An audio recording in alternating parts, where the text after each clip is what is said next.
Have you ever wondered how a young exile, taken by force from his homeland, became one of the greatest prophets in history? Daniel wasn't a warrior, nor a king. He was just a teenager from Judah when he was dragged into the heart of Babylon. But he carried something that entire empires couldn't contain: unshakable faith and divine revelations that would echo across centuries. While kings like Nebuchadnezzar built statues, defied heaven, and fell into madness, Daniel stood firm, a voice of God in the midst of chaos. He interpreted dreams, survived conspiracies, and faced visions that still leave scholars stunned. And don't think these prophecies were just ancient history. Many of them still resonate in today's conflicts, governments, and spiritual struggles. In this journey, you'll dive into a world of ancient politics, radical faith, palace intrigues, divine judgment, and apocalyptic prophecy. Prepare to meet the real Daniel, not the flannel graph figure from Sunday school, but the man whose visions shook empires and left eternal marks on time. It all began with the deafening sound of collapsing walls. Nebuchadnezzar, king of the dreaded Babylon, invaded Jerusalem with brutal force. It wasn't just a war for land, it was the end of an era for the people of Judah. Among the captives were 4 promising young men: Daniel, Hananiah, Mishael, and Azariah, sons of the elite, torn from their homeland and thrown into a strange world. Imagine being young and full of dreams, and suddenly your home is destroyed, your temple defiled, your identity threatened. That's exactly what they went through. Babylon didn't just want to conquer territory, it aimed to reprogram minds and erase cultures. But Daniel did not give in. Even among the ruins, the seed of prophecy began to sprout in his heart. If you think God only acts when everything's going well, think again. It was through destruction, captivity, and exile that Daniel began his journey as a vessel for divine visions. There, among rubble and uncertainty, rose the protagonist of a story that would change human history and still inspires those who feel trapped by life's circumstances. Upon arriving in Babylon, the first thing they tried to take was their names. Daniel became Belteshazzar. Hananiah became Shadrach. Mishael, Meshach. Azariah, Abednego. More than a label swap, it was an attempt to erase their spiritual identity and reprogram their souls with pagan customs. But even with new clothes and a new language, they never forgot where they came from or who their God was. While the other young men indulged at the royal table, Daniel made an unusual proposal: let's eat only vegetables and drink water. A strange request in an empire known for lavish banquets. But it wasn't about diet, it was about not defiling their conscience. And the result? 10 days later, they were healthier, stronger, and more importantly, more connected with heaven. This part of the story always makes me reflect: how much are we willing to give up to keep our integrity?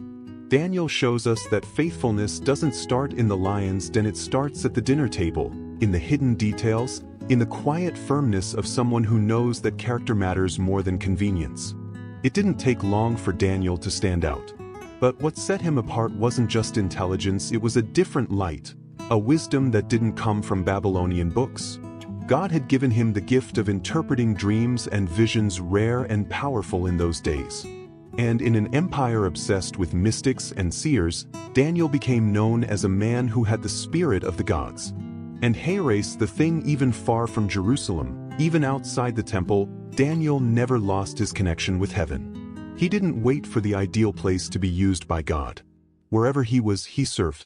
And the more he served, the more gifts he received. That's a powerful principle. Faithfulness in hard times attracts extraordinary revelations. If you feel stuck in an unlikely place, maybe that's exactly where heaven wants to use you. The gifts Daniel received weren't for show, they had a purpose. He could have used them to manipulate kings, gain wealth, or escape. But he didn't. He remained steady, discreet, and devoted. Sometimes, the most precious gift isn't the vision you receive but the humility to keep serving after it.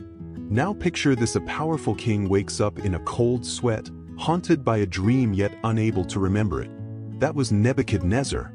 Desperate, he demands that his wise men tell him the dream and its meaning or face death. Mass panic in the court. But Daniel chooses a different path. He prays. He withdraws with his friends and seeks the answer straight from the source, the God who reveals mysteries. That night, Daniel receives the revelation the dream was of a colossal statue with a head of gold, chest of silver, belly of bronze, legs of iron, and feet mixed with iron and clay. It was the statue of kingdoms, a prophetic timeline of future empires. Each part represented a coming power: Babylon, Medo-Persia, Greece, Rome, and a divided kingdom. But in the end, a stone not cut by human hands destroys it all and becomes an eternal kingdom. Daniel didn't just save the wise men, he became a voice that warned future rulers and governments. He showed that no human power lasts forever, and in the end, everything will be shaken except what comes from heaven. Sounds familiar? To this day, that statue is still unfolding before our very eyes. Despite hearing these profound truths from Daniel, Nebuchadnezzar chose to ignore them. Instead of bowing to the God of heaven, he built a massive golden statue, not just the head, but the whole body. A bold symbol of pride, as if to say, my empire will last forever. And worse, he demanded everyone worship it. Refusal meant the furnace of fire. Shadrach, Meshach, and Abednego, Daniel's friends, didn't bow. They didn't cause a scene or preach a sermon. They simply stood when everyone else kneeled. The result? They were thrown into the flames. But there, in the fire, stood a fourth man, someone who looked like the son of the gods. They came out untouched, not even smelling of smoke. The miracle was so undeniable that even the king acknowledged their God. That episode is a powerful reminder sometimes. Deliverance doesn't come before the fire, it comes inside it, in the heart of the trial. And when God walks into the fire with you, the flames lose their power. What was meant to destroy becomes the stage for eternal testimony. Curiously, the fire revealed who truly reigned. Time passed, but Nebuchadnezzar's pride kept growing.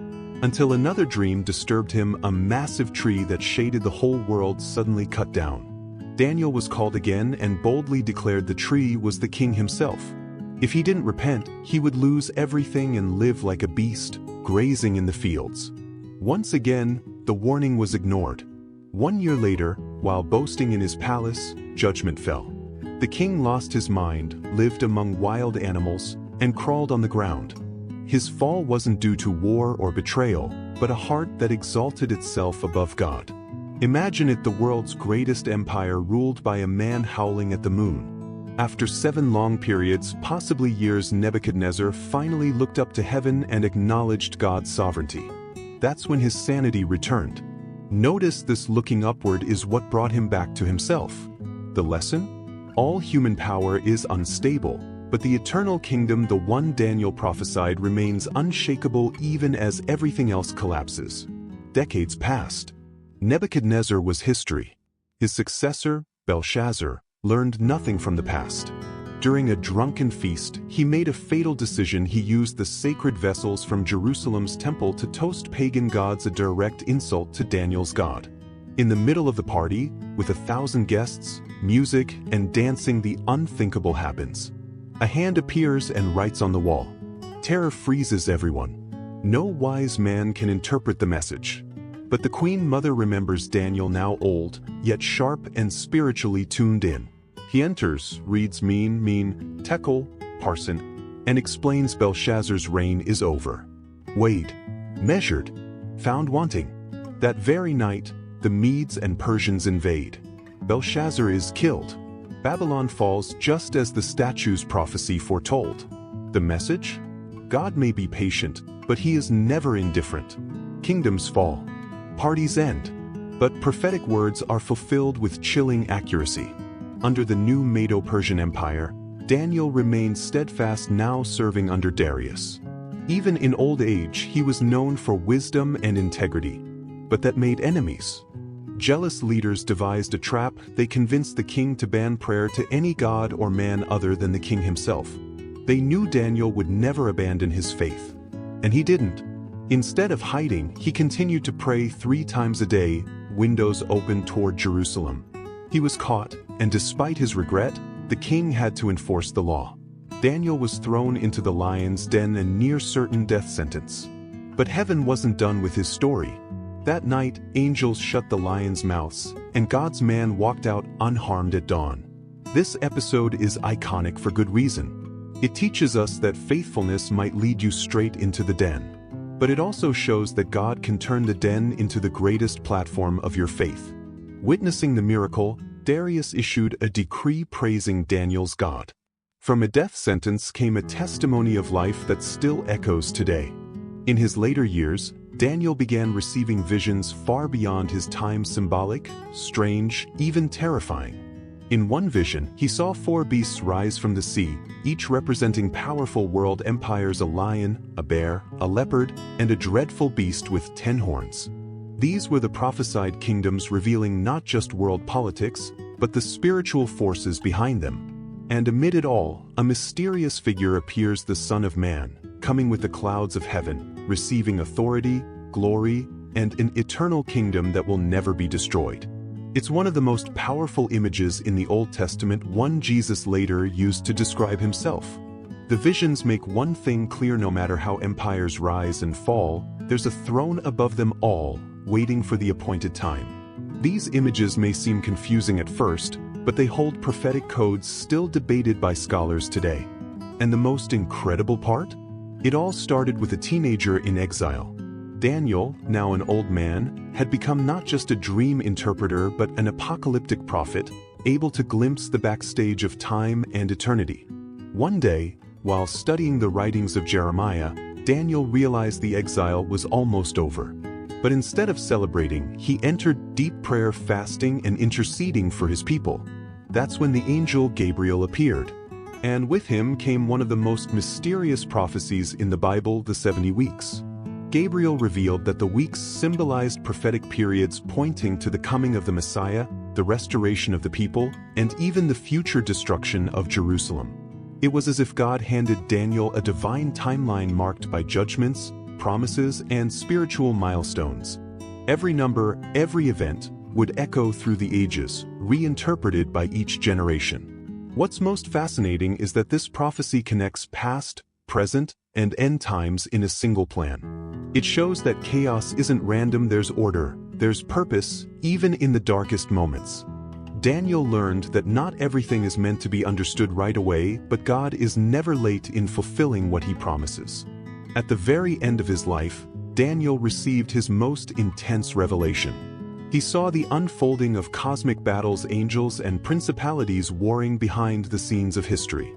That's when a key figure emerges: the Archangel Michael, described as the great prince defending God's people. These visions blend earthly kingdoms with heavenly forces, as if heaven and earth were locked in a single conflict. Daniel also foresaw the rise and fall of empires, including a clear reference to Alexander the Great and his successors. He spoke of a northern king who desecrates the sanctuary and persecutes the saints. Yet despite war, betrayal, and destruction, the vision doesn't end in chaos. It leads to final judgment, the resurrection of the dead, and eternal separation of the righteous and wicked. What's most striking? Daniel didn't understand everything he saw. And God told him, seal these words until the time of the end. Meaning, some truths were meant to be revealed later, perhaps even in our own day. It's as if the book of Daniel was written for its time but preserved especially for ours. Daniel's story isn't just a memory of the past, it's a call for the present. In the chaos of today's world, how many of us have the courage to stay faithful when everything pushes us to compromise? How many keep their eyes on heaven when the culture tries to silence our faith? Do you see yourself more as someone inside Babylon or someone who dares to stand against it? Have you been ignoring the signs around you, or are you paying attention to the revelations heaven is still trying to give? Daniel wasn't special because he was born in Judah. He became special because he chose not to be corrupted even when surrounded by lions, real or symbolic. If this story spoke to you, don't let it stop here. Share it. Reflect on it. Keep diving into the scriptures. And don't forget to subscribe, turn on notifications, and stay tuned for more content like this, because believe me, the prophecies are far from over.